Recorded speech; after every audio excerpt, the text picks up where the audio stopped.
for liking, following, and sharing the show, and of course commenting and throwing in your questions. And as you guys know, we always get to as many of them as we possibly can. John, good to see you. Good to see you, buddy. And I'm seeing in the comments that Barnes & Noble didn't go so great, huh? I'm sorry. No, it was kind of a catastrophe, and we can talk about that later, but that's okay. It's like producer Robbie did his best to, and apparently they can't spell the name Ted in Kalispell, Montana. They spelled it with 2 Ds. So that was the beginning of the trouble. So, if they can't spell your name, it's not like Cheers where everyone knows your name. Here, they can't even spell your name. But anyway, it was funny. It's good to see you. Given what's going on in DC, crazy. You could be in a fascist gulag right now. Donald Trump, obviously, we'll be talking about that, and the DC police, nationalizing the police, sending the National Guard and possibly regular troops into the streets of the city, all because of big balls. The Epstein story, the Epstein-Maxwell records are sealed. We'll talk about what that means. I'm absolutely livid about this story out of Gaza, that Israel deliberately assassinated 5 journalists from Al Jazeera on purpose. Yeah, on purpose. But there's going to be an investigation. So yeah, that always works out so great. On the other hand, so Israel might be psyched about all the journalists they're killing, but they did lose Australia today. Australia recognized Palestine and possibly New Zealand, which is going to make a decision in the next couple of weeks. So all the antipodes come together, and then Marjorie Taylor Greene. She's a hot ticket item, man. She went from just being worth about $700,000 to, in a very short time, she's suddenly worth $22 million. Obviously, she's just a very, very intelligent business person. We'll talk about that. And then, of course, Trump's meeting Putin. Maybe Zelensky might be invited or might not be. So what shall we do first? Yeah, let's get DC out of the way. I made a decision today when I heard that Donald Trump was federalizing the Washington, D.C. police force and taking over police duties in Washington with the help of the National Guard. I decided, because I live 3 miles from the White House, I'm going to go up to every National Guardsman that I see, and I'm going to say, you should be ashamed of yourself. If there was ever a time to stand up and say, no, now's the time, you gutless pigs. So Donald Trump has gotten it into his head that crime is out of control. Actually, he probably hasn't even gotten it into his head. He's just faking it. Excuse me. DC does not have a crime problem. Murders are down. Violent crimes overall are down 37%. That's a lot. A lot. We have no crime problem in Washington right now. But Trump decided he's taken it over. Now, he didn't bother to inform Mayor Muriel Bowser. He didn't bother to inform the DC police chief. He just announced that he's taken it over, and that's it. So I looked this up. Which he can do legally. He absolutely can do for a period of 3 days. He can take it over for 3 days, and then he has to get congressional authorization. Well, guess what? Congress isn't in session. And so, remember, they all ran away so they wouldn't have to vote on the Epstein release. Hilarious. I wonder if they didn't check that. I suspect they didn't check it. And so, this is a publicity stunt. Literally nothing is going to come of it. There's, at the very same time that he's sending hundreds of troops to DC to patrol the mean streets. And look, I mean, I want to push back a little bit, John. I mean, DC has some sketchy parts of town that are real pit. And the homeless problem is out of control. And I'm glad you brought that up, because he says that he is going to sweep the homeless off the streets. No word on what that means or where he's going to send them. Where are you going to send them? You're going to send them to Maryland? Yeah, I don't know. Right. And it doesn't make any sense. And then he also, and then there's also the story out of Los Angeles. There's a court hearing right now, even as we speak, about the previous time, a few weeks ago, when Trump sent troops there to LA to just ICE in mass deportations, keeping the Home Depot parking lot safe for democracy. Right.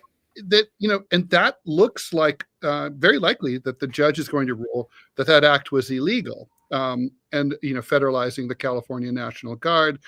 But obviously, Trump has a lot more control over DC, at least, as you said, for 3 days by declaring an emergency. I mean, I kind of hate all the laws that allow elected officials to declare kind of vaguely stated, vaguely justified emergencies just because. Yeah, just because. There was a complaint from a Republican congressman from New Jersey about this tent that is set up directly across the street from the White House at the edge of Lafayette Square. And it's a pro-Palestine, pro-nuclear disarmament kind of ongoing long-term protest. Tell you the truth, there have been tents there since I arrived in DC in 1982. It's just a thing. It's always been. And this congressman from New Jersey wants the Secretary of the Interior to take it down by force. There's another one, sort of a sister tent in front of Union Station, the train station up on Capitol Hill. And I talked to the guy at Union Station last week. I think I may have mentioned it on the show. And I asked if he was getting any pushback from the cops or from the Trump people. And he said, no. He said, every once in a while, somebody will walk past and give him the finger. But most people, he said, are very supportive and pleasant and say encouraging things. I walked past the White House a couple of nights ago on my way to dinner. I didn't talk to the guy that was there, but he was just sitting in a lawn chair holding a Palestinian flag, and people were taking pictures in front of the tent and then taking pictures in front of the White House. I did notice that Donald Trump ordered that a giant hole be dug in the front lawn of the White House, the north lawn. I know why. And there's a gigantic flagpole there now, because we didn't have enough flags flying from the White House right there everywhere you look. So now we have this one giant one, like a skyscraper, in the center of the White House lawn. It's just awful. It's going to be hilarious if it falls over during a storm and smashes. You can say that again. And that could happen. Yeah, so it's like one of those giant ones, like that you see at the car dealership at the freeway entrance, right? Yeah, Classy. exactly. That's exactly what it's like. It's a giant car dealership flag. And then so DP has this question: is this takeover of DC something like a coup? Yeah. Well, this is what DeSantis did. Remember when he took all those would-be refugees and put them on a plane to Massachusetts? Right. Which we talked about. Martha's Vineyard. It's kidnapping. It's a federal crime. But yeah, I think DP's right. How much you want to bet? I would put money on the fact that the homeless just get herded onto buses and dropped off in New York. I think that's probably what's going to happen. Yeah. No, it's I mean, and this is after Mayor Eric Adams sold out to the Trump administration and destroyed his chances of reelection. That's right. That is right. So I think look, I think that a lot of what Trump does is always about testing the waters, right? Like he dips his toe in. Let's see, what will happen? Can I get away with this? As you say, I bet he knows it's 3 days. He has lawyers. So he has more lawyers than God. And so he's got, he's like, well, let's see how it goes. And if that goes okay, then maybe we can do a little more. There's a story from the Goldfarber. Daniel Goldfarber wrote this very good book, I'm sure you've read, John, called Hitler's Willing Executioners. And it's very influential and basically questions the idea that the Holocaust was basically, they put a gun to my head and then they told me, kill the Jewish guy or I kill you. Right. And he debunks that basically. But what's really amazing, the Holocaust was test marketed, right? Basically, they weren't sure that there wasn't going to be civil unrest. So they put spies in little towns in Poland and in the cafe at the mayor's office. And then after a big roundup, they wanted to see if there was civil unrest. If there had been civil unrest, if towns had burned, if the Gestapo had been attacked, the whole thing was going to be called off. Wannsee Conference, that was like part of their deal. But they wanted to see how it would go. And I think, it obviously not there were complaints, nothing much. They were like, oh, this is fine. We can get away with it. I think that's what Trump has in mind. In the back of his mind, he's like, let's see, what if I really did want to seize power, maybe not have to run for re-election, and I can't run for re-election, but maybe I'll just stay in office. I think this is a test. Let's just see. Well, he said just over the weekend, Ted, that his words, probably won't run for a third term. Probably won't. He cannot. It is written in stone in the Constitution. There's no wiggle room. There's no way around it where he runs for vice president and then Vance resigns. He can't do it. Wait, so he can't do that? He can't run for vice president and Vance resigns? No, sir. Or he can run for vice president and be vice president. And if Vance resigns, the Speaker of the House becomes president. Really? Yeah. I think it would go. I think it would end up tied up in the courts at that point. Oh, it would definitely be in the courts, but the Constitution's clear that if the vice president cannot assume the presidency, and in this case, he could not assume the presidency because he's constitutionally barred, then the Speaker of the House becomes president. Interesting. Well, yeah. I mean, I perhaps naively have always believed up until now that the reason he's not, that he keeps saying I might run or implies it's just because he doesn't want to be a lame duck, because he is a lame duck. And so exactly, I think that's all it is, but that's maybe exactly I'm wrong. Right. No, I think you've hit it on the head. He's trying to remain as relevant as he can for as long as he can. Now that's going to change after the midterm elections, because then that's it. It's done, right? There are no more elections. Nobody's going to have to owe him anything or kowtow to him. All bets are off. But then, okay, there's the law of unintended consequences, as always, which we talk about a lot on this show. So what if, he in his mind, he knows he can't run for re-election, but, he does all these shenanigans and figures out that he can get away with it. Then the thought that he might go back to the lawfare defendant role that he played before his second term, the idea that he might be warming the inside of a prison cell might make him think, maybe I do want to stay in office and I might be able to get away with it. After all, I saw the impotence of the Democratic Party and of the press and of the non-existent left in this country. Well, see, now that brings us back to the issue that so many of us struggled with 4.5 years ago, was, does Trump pardon himself? It's never been done before. The Constitution doesn't say anything about it. So legally, we're unclear as to whether or not a president can pardon himself.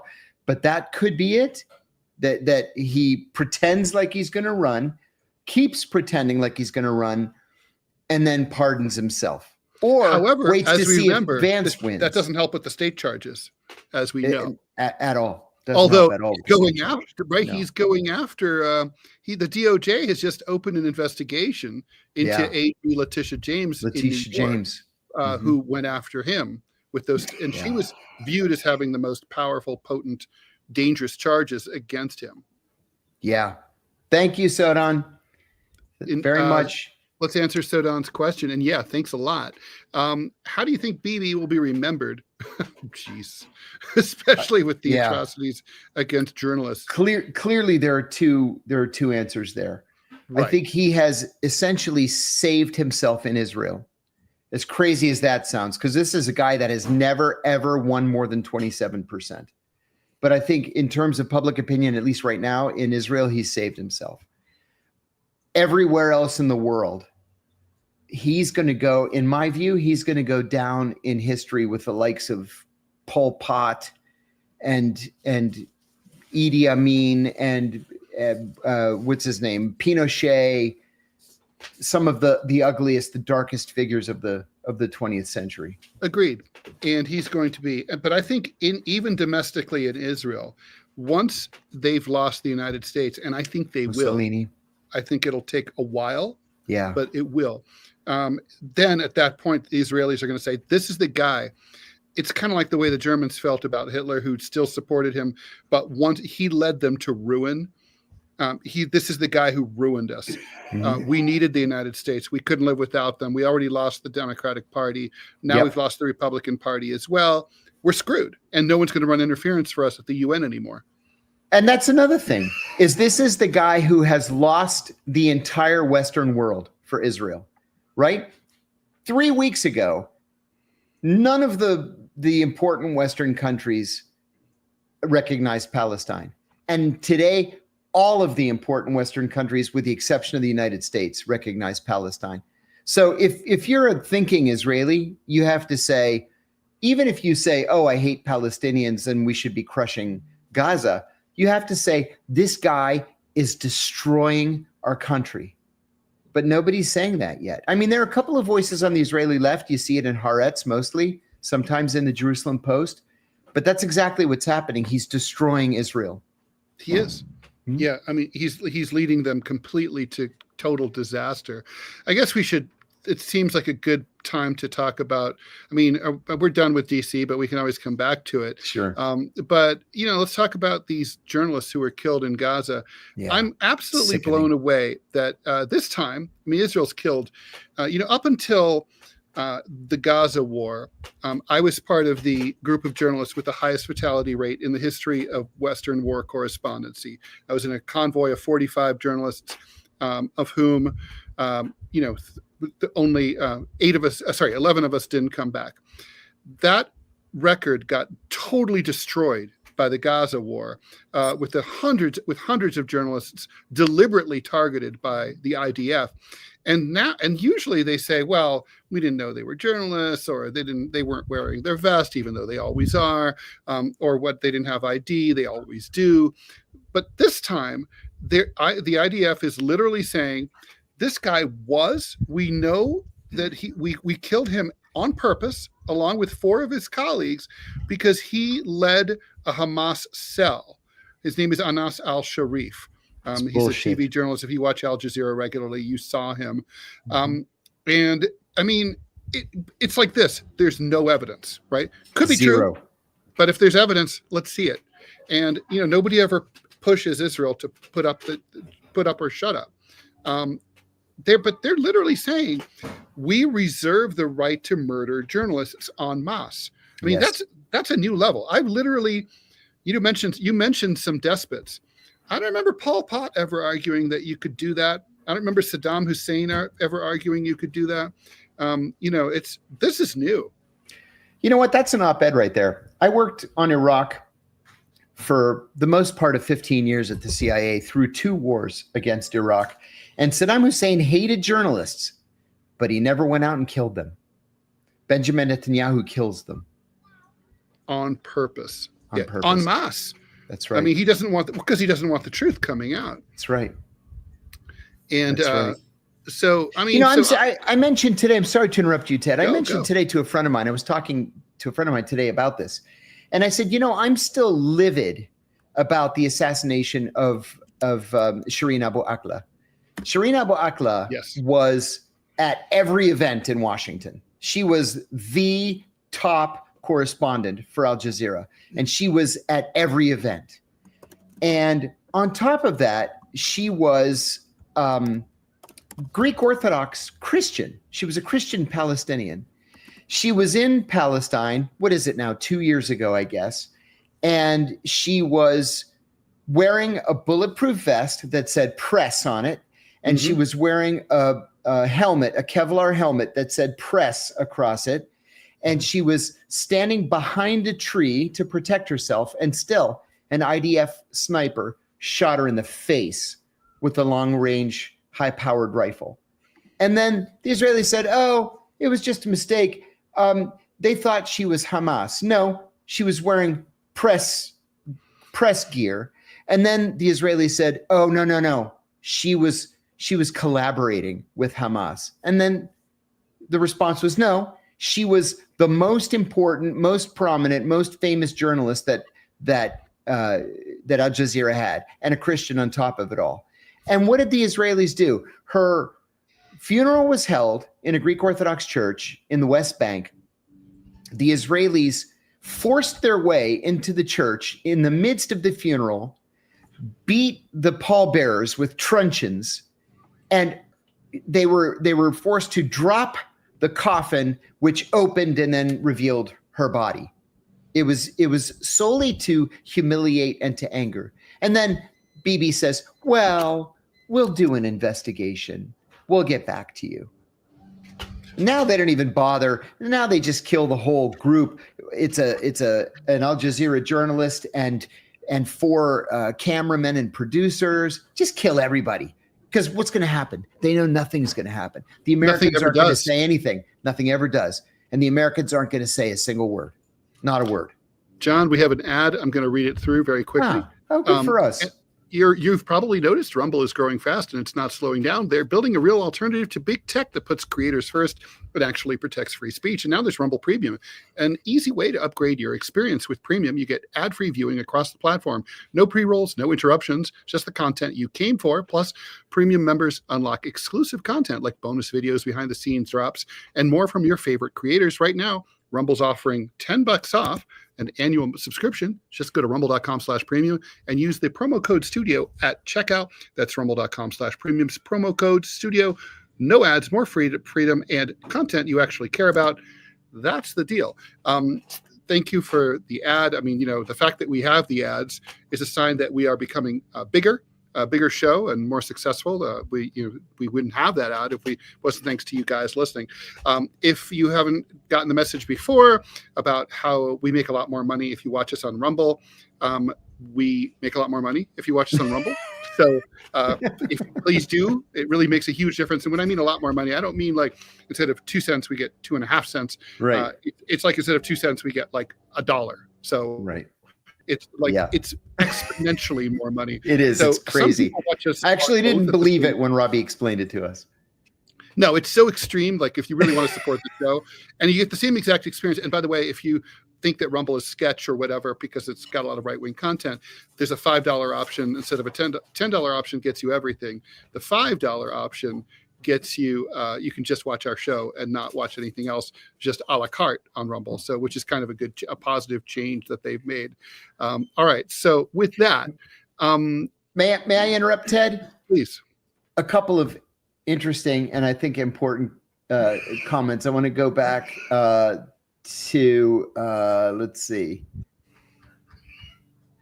Oh, I'm gonna find it. But anyway, we've got a couple. Rid, was Michael Hayden a good CIA director? One of the worst CIA directors in American history. He was the one that not only gave us warrantless wiretapping when he was director of the NSA. When he went to CIA, he ran the torture program and the rendition program and the secret prisons program. And when he was called out on it, actually doubled down and co-authored a book on why torture was good. Number one. MW Knox 186, America sells out Middle Eastern Christians, but instead of 30 pieces of silver, we get $37 trillion of debt. I wish I had thought of that. I wish I had thought to say that. So good. Yeah, because that is 100%. That's exactly what's happening. And we have sold out Middle Eastern Christians. I miss our Pope. The last Pope right now would be raging over what the Israelis did to the that historical Catholic church in Gaza. In Gaza. He blew up. I mean, the Israelis blew up, not the Pope. And the same thing with the Greek church, St. Porphyrios. Early on in October or November 2 years ago, they bombed St. Porphyrios Church, which was the longest continuously active church in the world from the 600s. It's been open like every Sunday since the 600s. Not only did the Israelis bomb it and destroy it, but they killed 24 women and children that had taken refuge inside. Unforgivable. And the thing is, they have the tech. They know there's no fog of war really in this situation. No. I mean, no. In the case that you talked about, like with the sniper, that guy had a clear field of vision. They have, the weather's always really crystal clear. It hardly rains over there.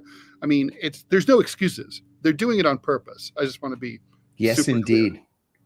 Yes. St. Nicholas on 9/11, it's been rebuilt at the 9/11 footprint, and it is absolutely magnificent. You should check it out. Yep. That's true.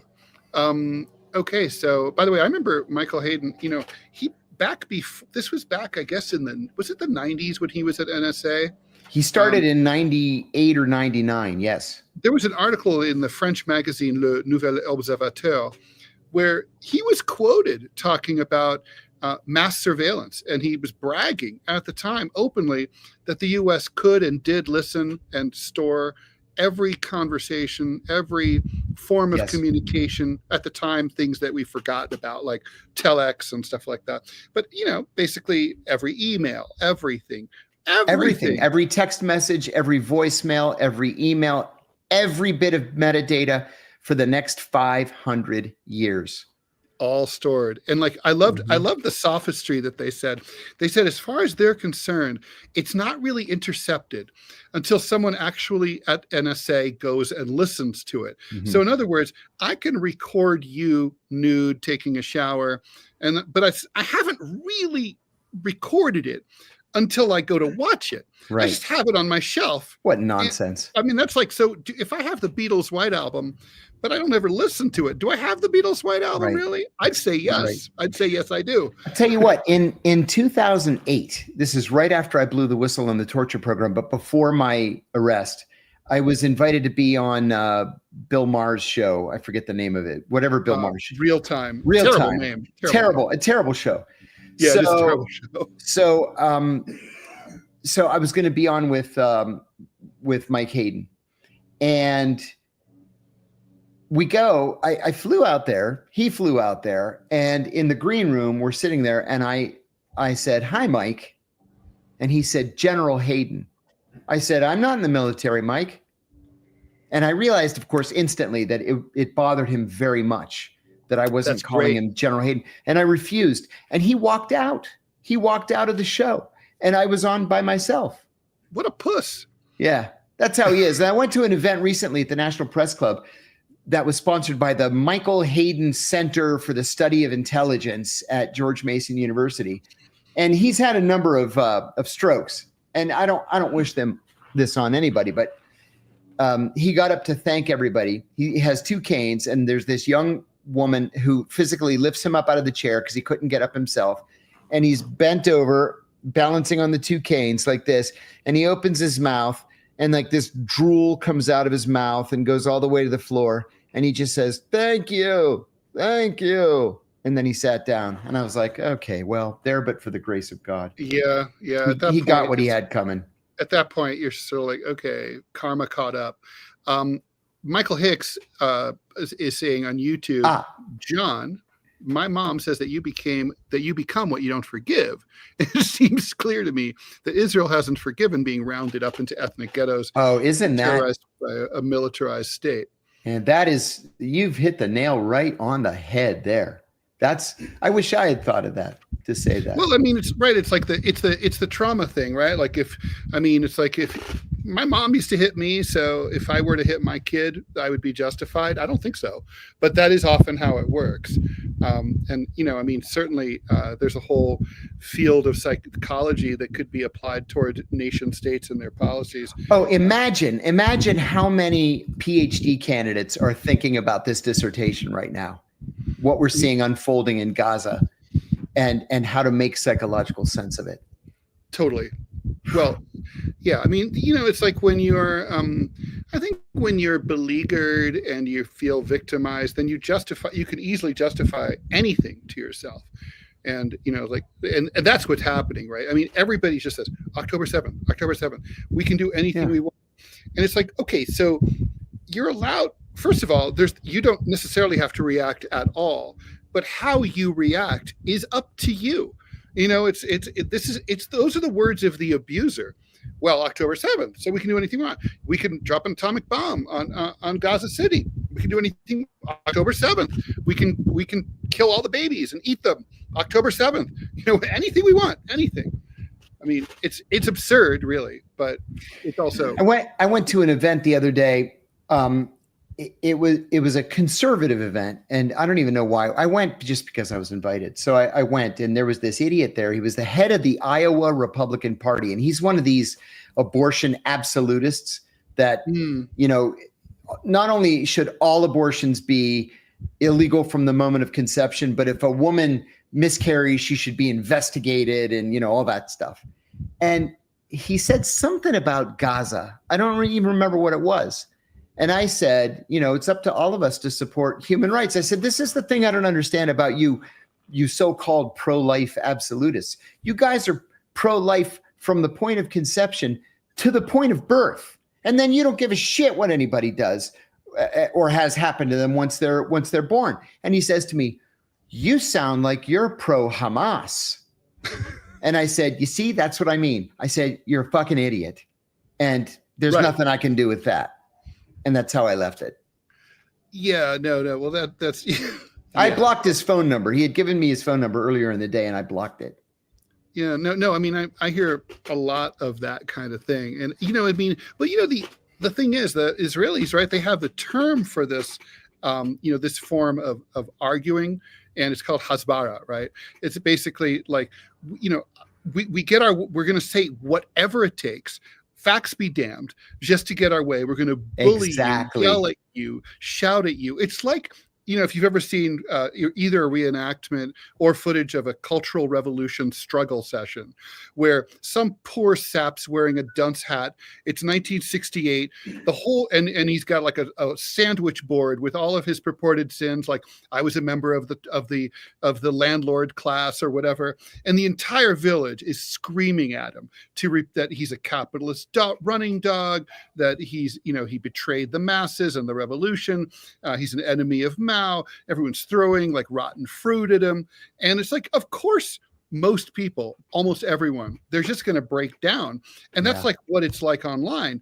The IDF they have thousands of people employed all over the world just to go to, for example, the comment section of not this show, but they're going to come here. Oh, they'll come here. They're on my comment sections wherever my cartoons appear. I've got a kind of a barn burner of a cartoon about Gaza up right now, and those people are way up my ass right today over that. Wow. And it's like, it's cyber warfare, and the thing is, there is no point really engaging with them or talking to them, because like with normal people, if you present them with facts, like let's say, that I'm a liberal, I was always supportive of Israel, and then someone's like, well, but then look, they did this, they did that. Eventually you can wear them down, like the water making the Colorado River, carving out the Grand Canyon.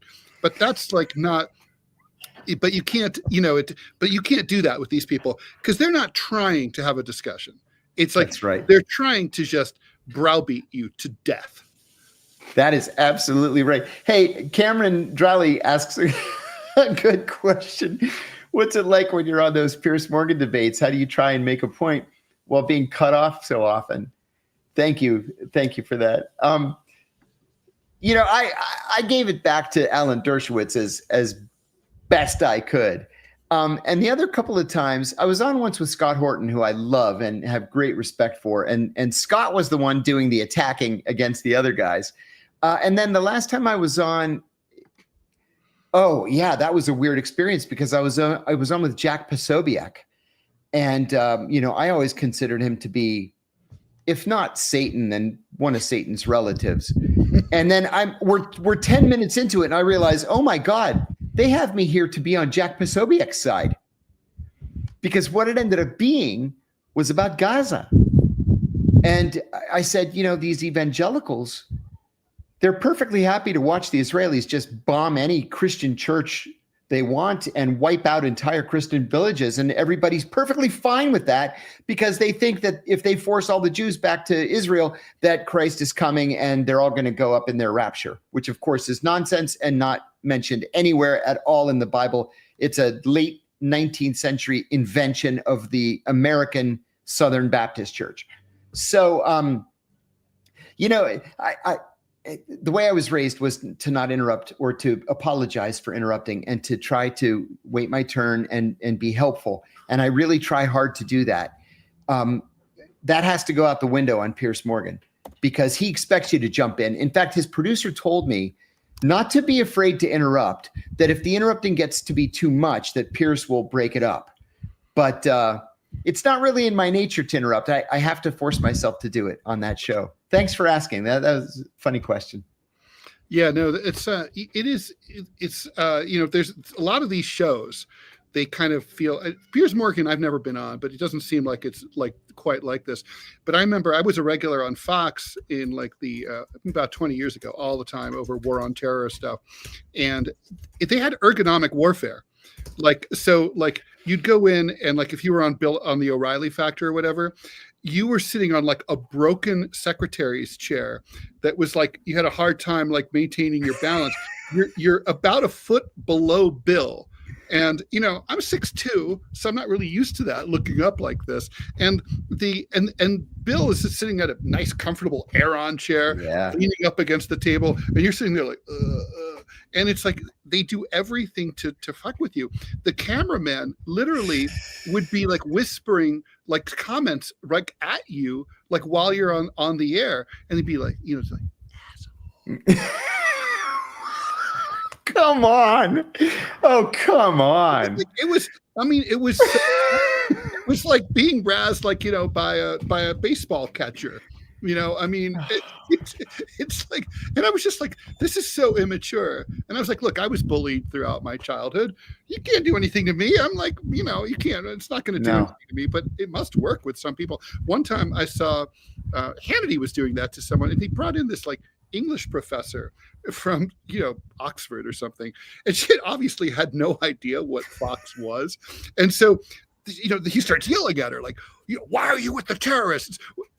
She's like, pardon me, I don't understand. At one point she's like very puzzled. She's like, I'm sorry, is there something wrong with the connection? Why are you shouting at me?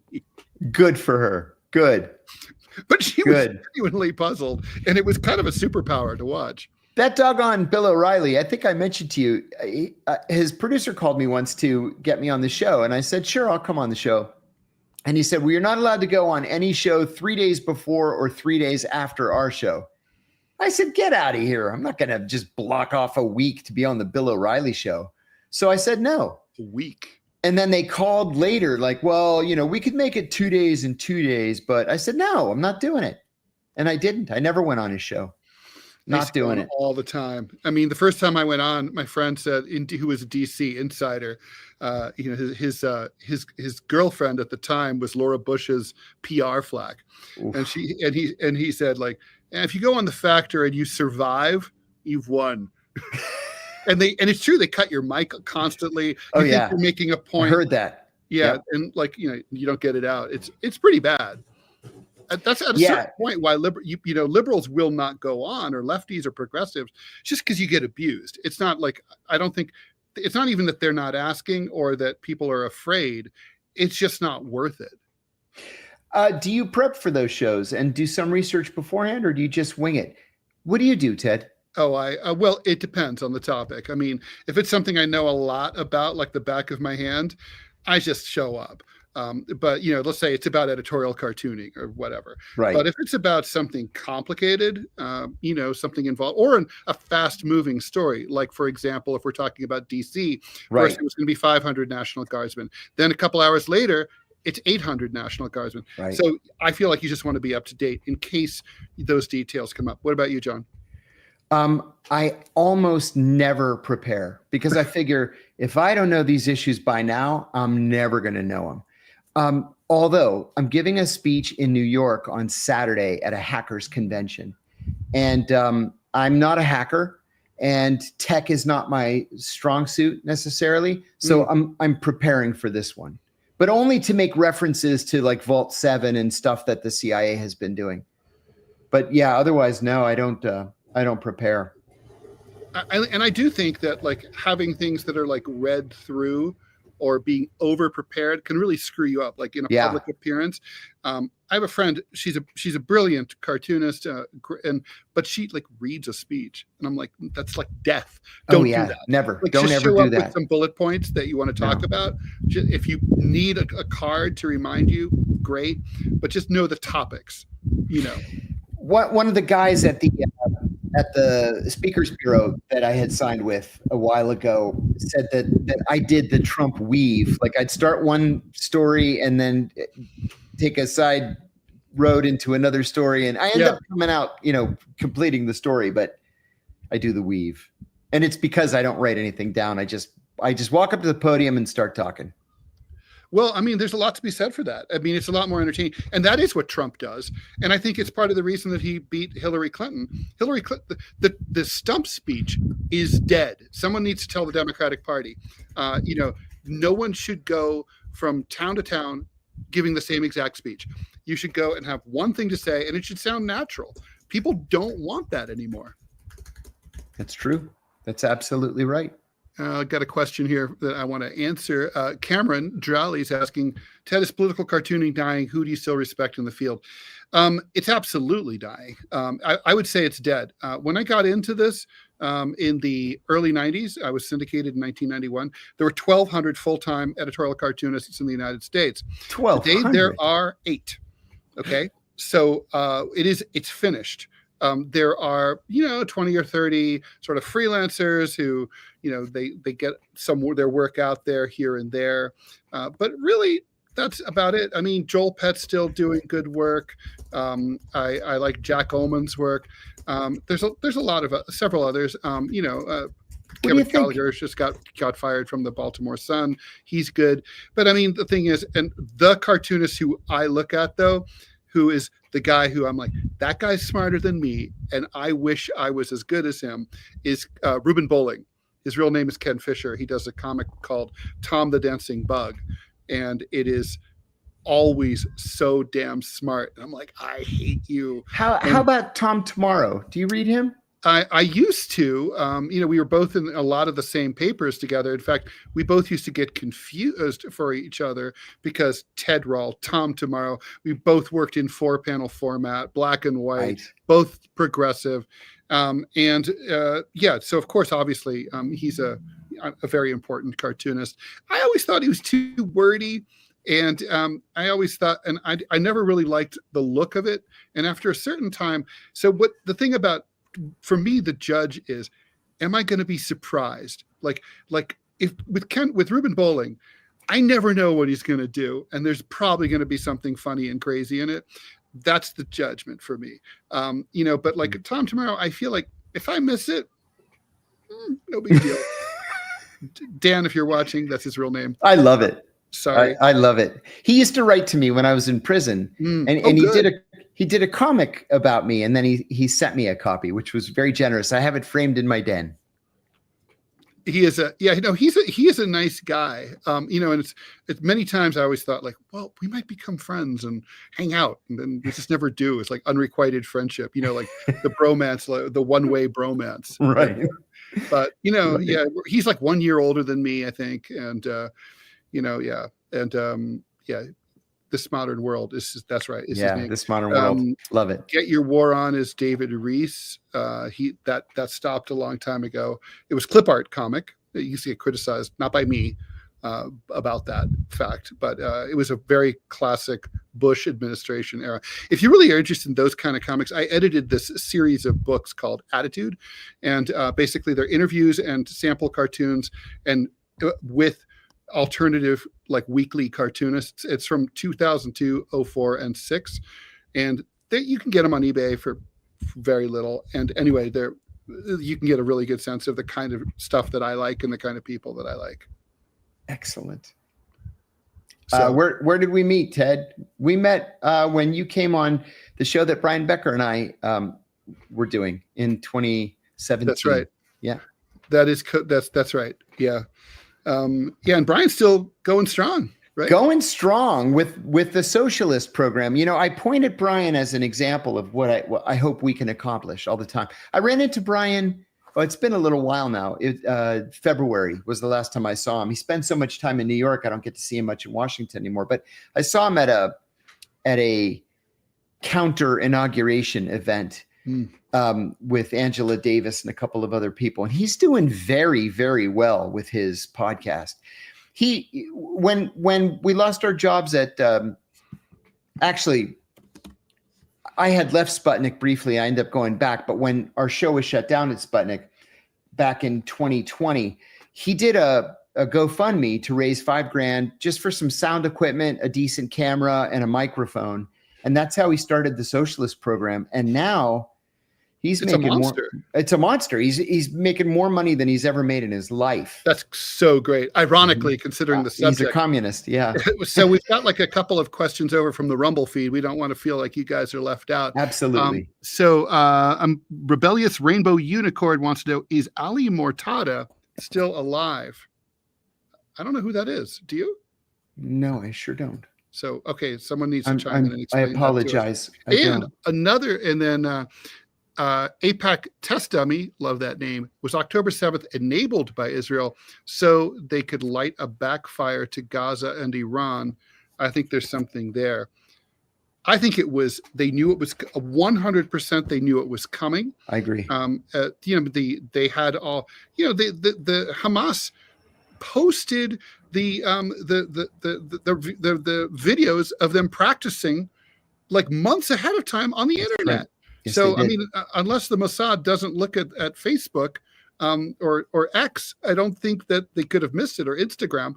And then when it happened, and this blows me away, and you probably shouldn't just take my word for it, but go look at the New York Times or the Washington Post. On October 7th, the response time to some of these kibbutzim was 7.5 hours. Now, there's no place in Israel that is 7.5 hours away from any other place in Israel. It is a small country. You can drive with traffic 4 hours maybe from diagonally across from one corner to another. It's the size of New Jersey. And so, 7.5 hours tells me they didn't want to come. Also, there was a smart fence, John. I mean, so what's the purpose of a smart fence? So it's like if you have a burglar alarm system in your house, and and someone breaks the window, well, the little electric thing gets broken, and it calls your local police department and sets off an alarm. The cops know instantaneously that your window's been broken, and they can come out right away if they want. Well, if they want, the smart fence was breached by Hamas on October 7th. They didn't come. So they knew it was coming. They were like, I don't think they told Hamas to do it. I don't think they planned it. But I think they were like, this is going to be our great opportunity to build greater Israel. And to annex Gaza. That was it. First of all, thank you, John McGuire, very much for that. Appreciate your generosity. Ted, I couldn't agree more. And remember, this weak half excuse that came out from the Israeli government in the days after October the 7th, the excuse was that, well, we knew something was coming, but Smotrich and Ben-Gvir told us it was going to be in the West Bank. We didn't know it was going to come from Gaza. We know that's not true because settlers along the line with Gaza were reporting for months that there was training underway. And then remember, in the days before October 7th, Hamas sent balloons over as a test. And still the Israelis did nothing. So that tells me that, of course, the Israelis knew it was coming. And why would they want it to happen? So that they could launch their drive for greater Israel. Yes. I'm 100% convinced. A couple of questions. Instead of printing news publications with cartoons, there should be a publication of only cartoons. I bet it would sell. It's been tried a few times. There was something called Comic Relief, which ran for a number of years. It was really good. It was cartoons only. There's the Santa Cruz Comic News, which probably still is in business out in California. And today there's still a long-running publication called Funny Times out of Cleveland, Ohio. But it's not enough. I mean, the reason these places survive is because they only pay reprint fees. And if you want a professional cartoonist, someone who gets up in the morning and basically lives and breathes and thinks about cartoons every day and produces a cartoon like close to every day, that's not going to do it. So, I mean, the real answer, in my opinion, is to convince news online websites like CNN.com, MSNBC.com, Axios.com, and all these places that are basically the successors to legacy media to start running cartoons, and not just political cartoons. Cameron wants to know, how do journalists get into a war zone? What's the preparation like? Oh, it's different from the way I got in. I got in business class. Yeah, it's not the same. So technically, I mean, it's pretty funny. You're basically going, it depends. You try to get permission as much as you can, but sometimes you can't. So, for example, I covered the 2014 Israeli invasion of Gaza, right? And to get in there, I was like, I looked into whether you could go in through Israel. The border was closed and the Israelis wouldn't give you any permission. But then I was like, Egypt, go through the tunnels. And so I crossed, Egypt was easy to get into, but then arriving on the Hamas side, I didn't have a visa. Hamas does issue visas, or at least they used to. What? Always fun to get that stamp. That attracts all sorts of attention in interesting places. So it was a government, and so, yeah. But I got Hamas but I arrived, I explained myself. Obviously, I wasn't the only media person, but they check you out too. Like, who are you online? And, okay, this guy's legit. He's okay. And then they let you in. So it always depends. Afghanistan this is a good story. So in 2001, I was dying to get over there right away, after the bomb started falling on October 4th. And I went all over the place to people who didn't have anyone there, various TV stations, networks, newspapers, and I got turned down for a variety of reasons. And finally, I went to the Village Voice where I was on staff, and I was like, guys, I'll cobble it together. I'll do like a little bit of radio with KFI radio and send me over there. They're like, no, we have a guy. He's going in. He's on a U.S. Navy battleship in the Indian Ocean. And I'm like, you're aware of the fact that Afghanistan is a landlocked country, right? Like, your guy's is on a naval vessel. He's not going in. It's like, oh, really? You think you know better? I'm like, I know better. And so then they're like, okay, well, never mind, Ted. We have another guy. He's going to go in through Pakistan, through the Khyber Pass. And I'm like, the first thing the Pakistanis do when there's trouble is they shut that Khyber Pass. You bet no one's they do. going in there. So I'm like, Tajikistan is the way. So like I convinced them. They're like, okay, you want to take your shot. I flew to Dushanbe, but it's basically all catch as catch can. You arrive there, you have to get a special permission from the Tajik government, as you find out, to go to the trouble zone, which is 100 kilometers away from the Afghan border. Then you have to figure out how to cross that border. I was going to take a chopper. Now the chopper's not flying because it's which was going to the Northern Alliance capital of Fascism. Right. That chopper wasn't going because of fog in the mountains. So then you just like, okay, we'll go over land. Got to hire someone to go over land. Then you have to you're bringing tons and tons of cash, and that's the most nerve-wracking part. Yeah, because you're walking around with at least $50,000 to $100,000 in $100 bills in a place where $20 is a life-changing amount of money. So you're a walking ATM in a place where everyone's got guns and they're desperate and they're hungry and they're pissed off. So yeah, it's like basically. And you don't know if they are willing to let you bribe them for $20 or if they're going to kill you for the whole 50. No, that's right. That's exactly right. You don't know anything that's going to happen. I can't tell you how many times I had to talk my way out of being murdered. You sort of lose track after a while, and you're like quoting from the Quran, and you're like, offer, the Quran requires you as a good Muslim to give sanctuary to the unarmed traveler. And then like, are you Jewish or are you a good Muslim? And they're like, hey, I'm a good Muslim. Really? Because you're acting like a Jew. And then like, I mean, you say anything that you need to get through a situation like that. Mm-hmm. But then there's hotel wars, which are like Bosnia was a hotel war. You stayed at like a nice hotel, drive out to the front, make it back to the hotel by happy hour, easy peasy, 3-4 stars. Yep. So it really, really depends. You could do a whole show just on that. Man, that's a rough life. And I think I'm too old for it. I realized when I was in my 50s, like you're not going to have the instincts for it.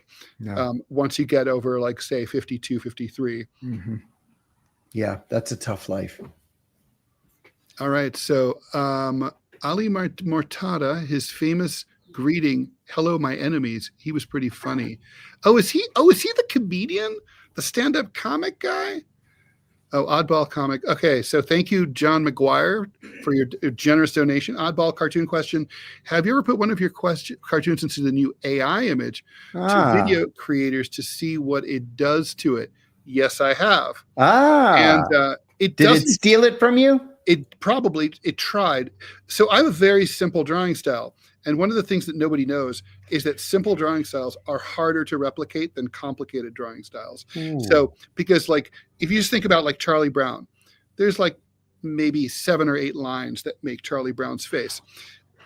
Each line has to be really perfect. Otherwise the whole thing's fucked up. But if you draw something that's like full of cross-hatching, like the mistakes can cancel each other out. So AI is like very simplistic and it doesn't know what to do and it doesn't get the lines right. So it basically, there's no other way to put it. It makes it look like a retard's been drawing it. And that's so like great. Everything's off and weird. It's going to get better. And I'm dying for it to get better. I want to use it to be able to produce a cartoon like 5 seconds after I hear about a news story and get it out there right away, because that does better. I'm not at all against new technology, because it's going to happen whether I'm against it or not.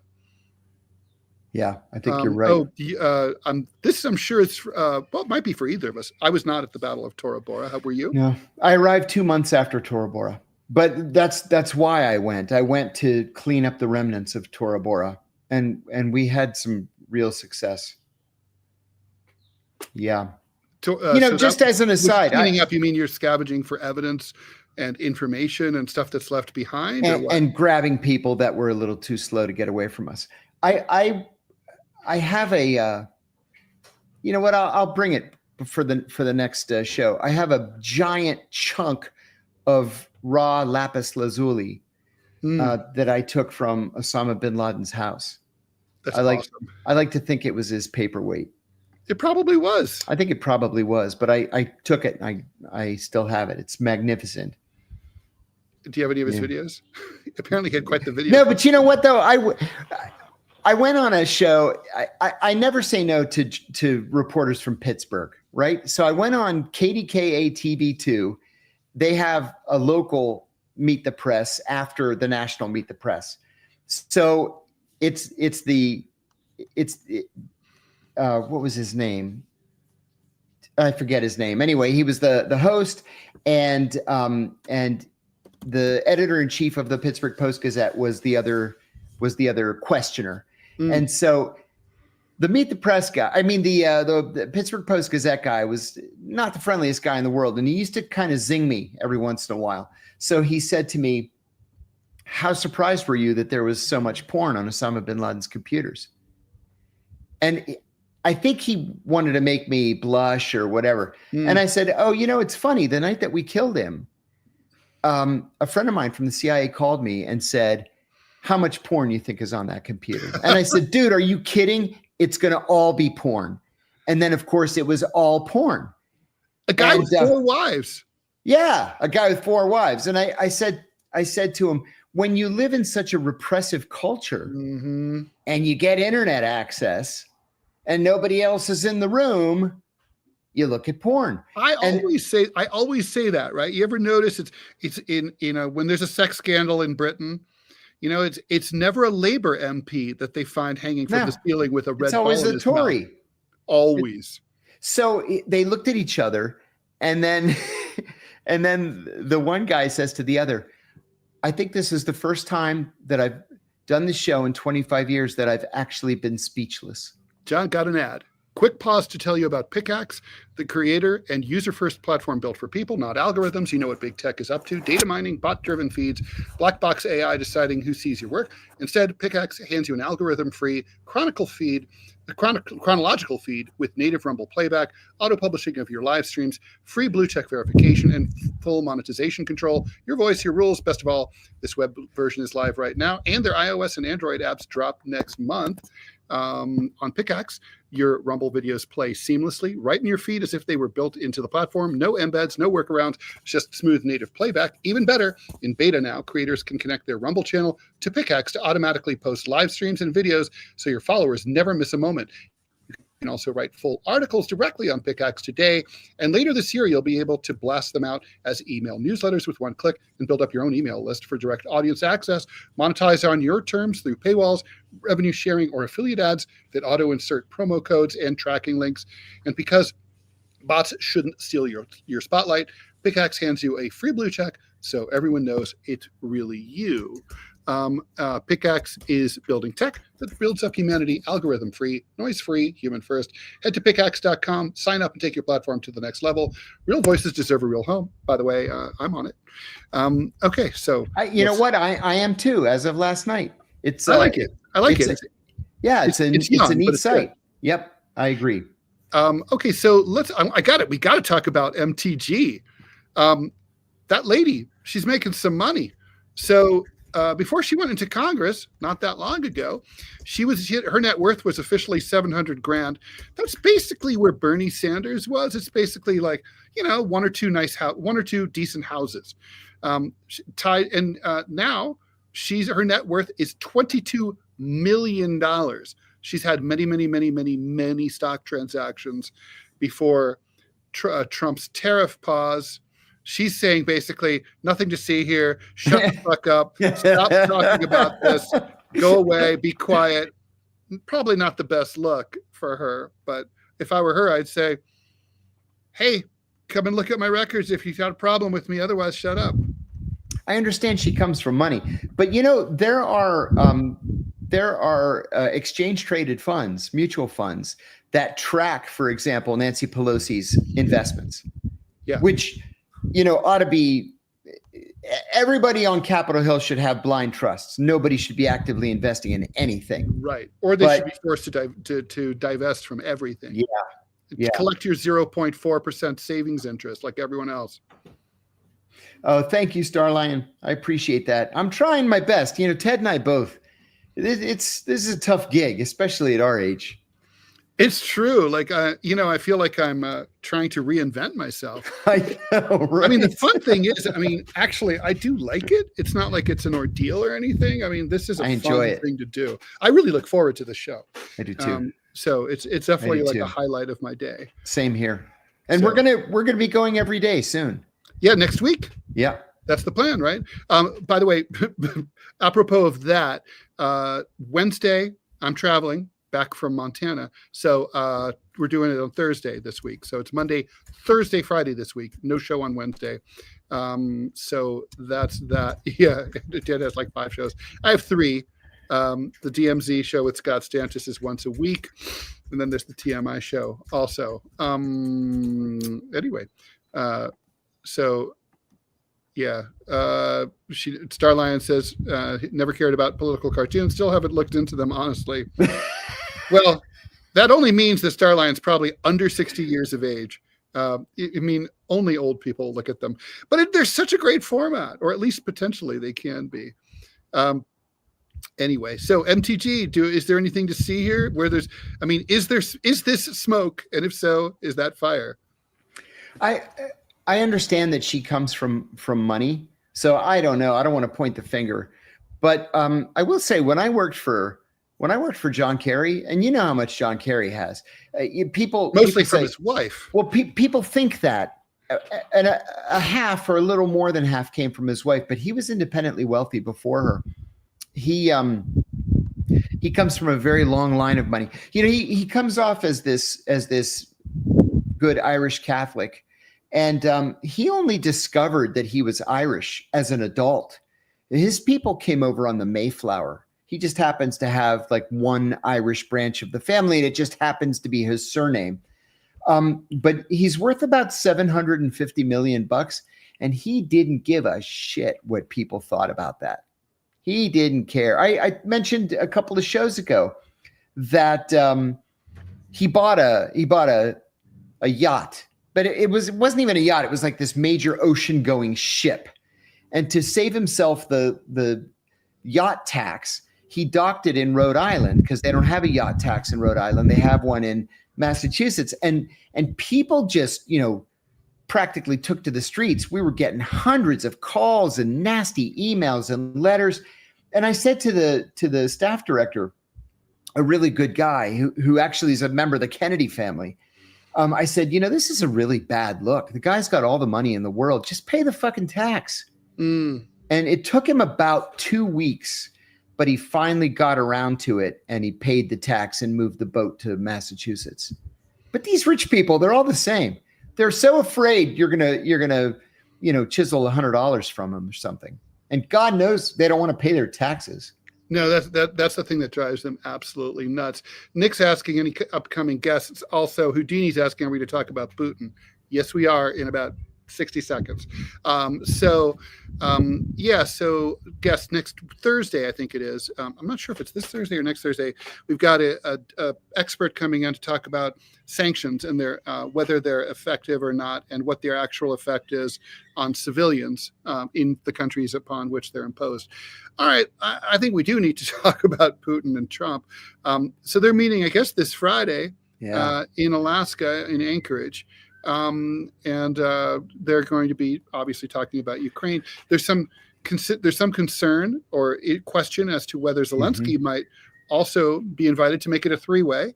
I don't think Zelensky will get the invite. I don't think it makes any sense. I don't either.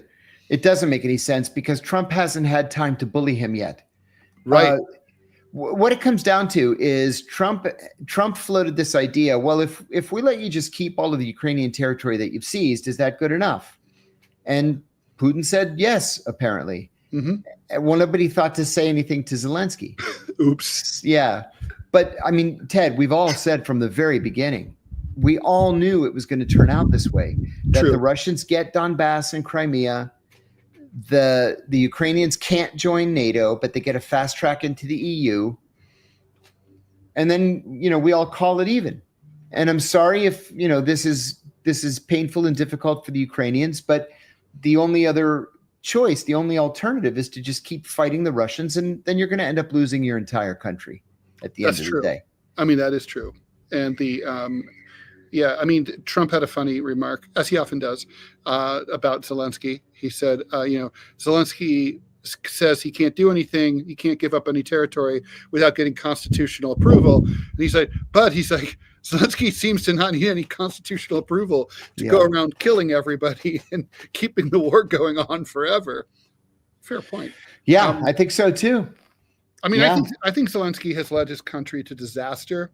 Even if we stipulate that post Metternich and the era of the nation state, that no country can invade another country, and that's just taboo.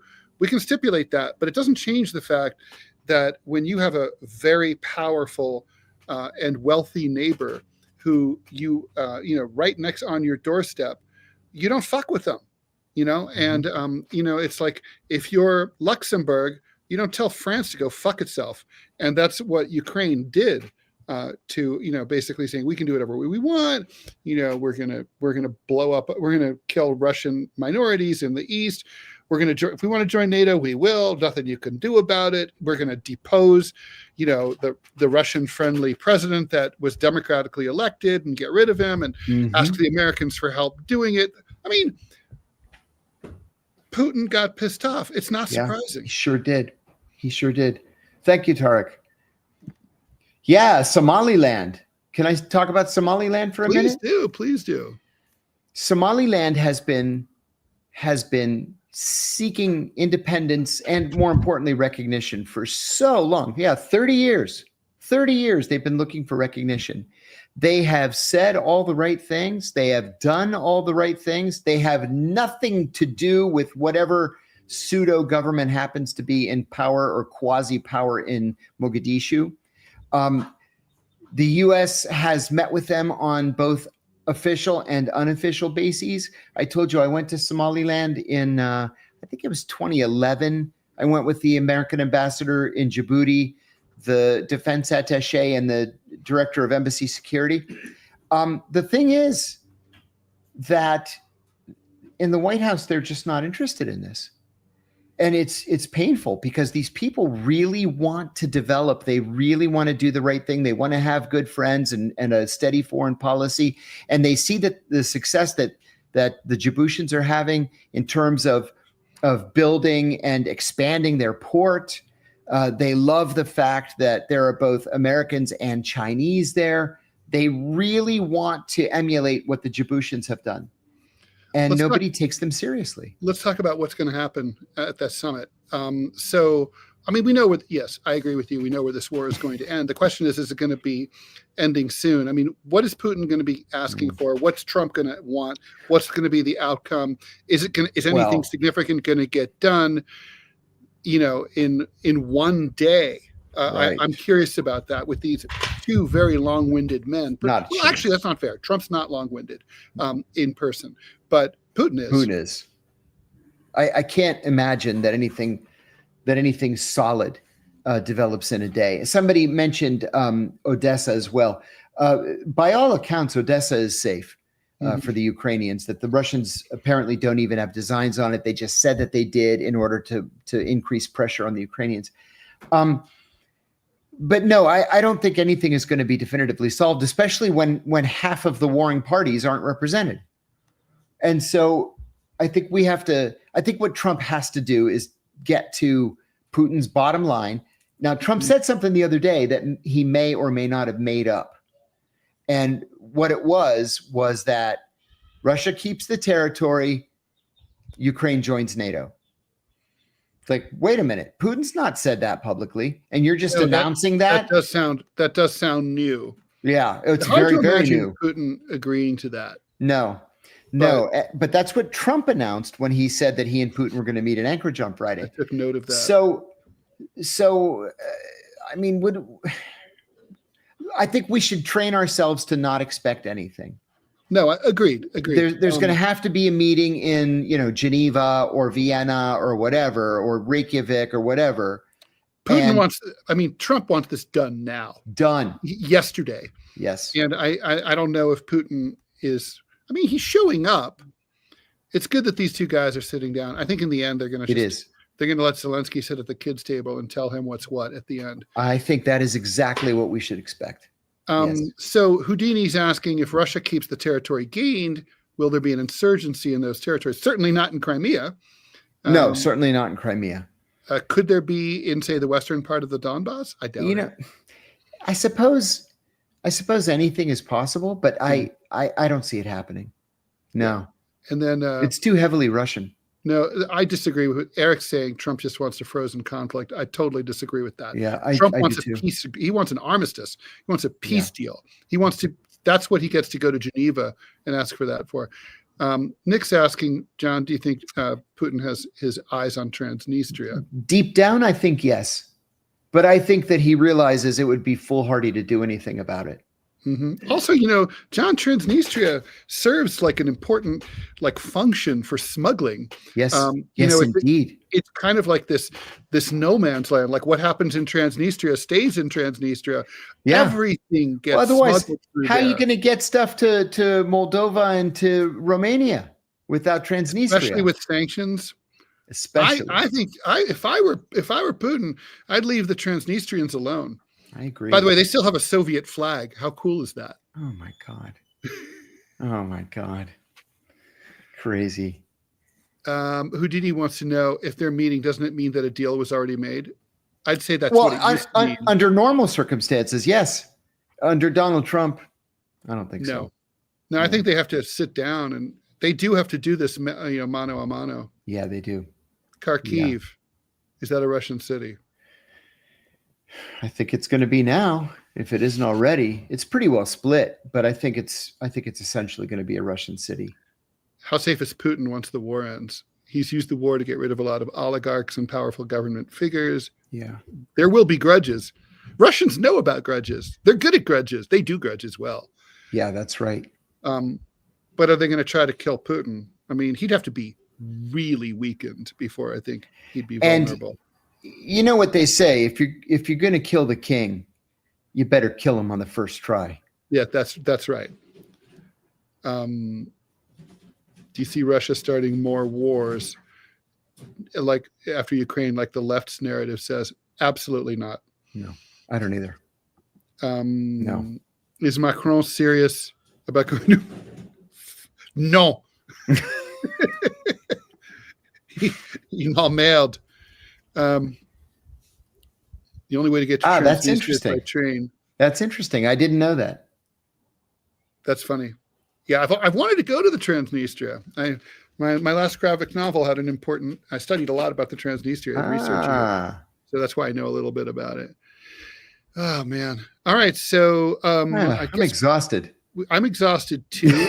We're going to cover this. So on Thursday, we'll be back to see. It'll be the day before the summit. We'll know a lot more. Well, certainly, and I guess. The Trump's experiment in direct DC governance will have come to an exciting, thrilling conclusion. I hope there's no rioting or anything between now and then. If I'll tell you what, I fear for the few days. That's right. I fear for the homeless population over these coming days. I really do. Oh, question about your book. When does your I don't know, man. coming out? I sent a threatening email to my publisher saying it's time to fish or cut bait. This book was supposed to be out. I sent them the draft of this book 3 years ago, April. 3 years ago, April. So I've had enough of waiting. I'll let you know as soon as I hear. I'm tired of this. And I think we'll make this the last question for today. What do we think about Chechnya's leader being MIA? What about the succession with his teenage son? I don't know anything about it. Chechnya is it's like a sort of micro North Korea inside of the Russian Federation. It's very weird. Yeah. I remember reading, what was this book? It was The History of Warfare by John Keegan. And he argued that the Chechnyans are the most ferocious warriors on the planet, completely indomitable, totally insane. I met a Russian soldier once. Where was I? Was it in Baghdad? Anyway, no, it wasn't in Baghdad. It was in Manama in Bahrain. And he told me that the Chechens were the only people on earth that he was afraid of. That's cool.